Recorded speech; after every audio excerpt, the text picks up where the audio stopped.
And we're back to learning HTML, and this time I'm going to show you the S tag. It stands for Strikethrough, and it looks in formatting the same as our del tag that I've already talked about in one of my videos. Let me add it to the word incorrect, so opening closing tags, I reload it, and it gives the word a strikethrough.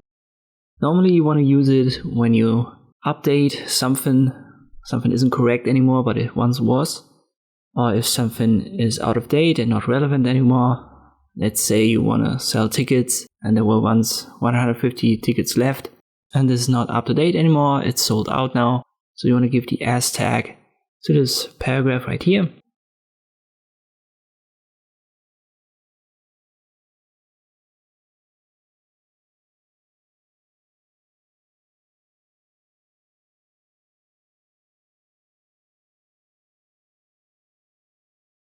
The difference between the del tag is not existent in the formatting, but you want to use the del tag when you have deleted text from a document.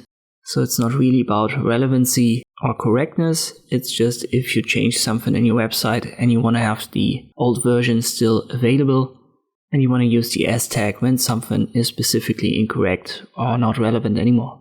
It doesn't have any specific attributes, but you can use all global ones on it. And that's already everything there is to know about the S tag.